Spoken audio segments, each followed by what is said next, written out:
អាកយោគឺចេះទេលោកមកទីនេះប្រកាសជាមើលឃើញពីសមត្ថភាពខ្ញុំហើយឥឡូវចេះចុះឲ្យអាកាខ្ញុំម្ដងទៀតតែម្ដងទេសម្ងឯងអាចចូលភ្នែករបស់យើងដែរទេបើគុំតែអគ្គនាយកការទីនេះគួរខ្ពើមណាស់ពួកយើងកុំនៅអីលេហ្វៃឆាប់នាំពួកគេទាំងពីរនាក់ទៅពិនិត្យសុខភាពទៅឆាប់ឡើងបាទ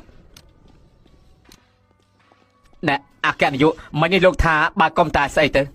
អគ្គនាយកមិញពេលលោកឃើញឈិនជីងឡានឬមួយពួកលោកស្គាល់គ្នាពួកខ្ញុំស្គាល់គ្នាឬអត់មានតាក់ទងជាមួយនេះស្រីដែលគ្មានមុខមាត់នៅមួយជំហៀងទៅអគ្គនាយកកៅនៅក្នុងនោះប្រហែលជាមានអីយល់ច្រឡំហើយគឺសុទ្ធតែណែអាយជាវាងហងមែនទេមែនហើយរកស៊ីខាងអចលនៈទ្រព្យចាប់ពីថ្ងៃនេះទៅក្រុមហ៊ុនហិរញ្ញវត្ថុទី1យើងលុបចោលកិច្ចសន្យាទាំងអស់ជាមួយលោកហើយទេអ្នកលោ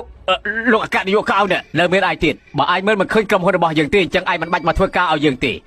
អូហ្វីសដែលយើងឲ្យអាយកាលពីមុនដកចោលអគ្គនាយកសុទ្ធតែយល់ច្រឡំទេខុសមកពីស្រីចង្រៃនោះមកថ្ងៃនេះគឺមានចិត្តមកអុកឡុកថាណាស្រីចង្រៃឈិនជីងឡាន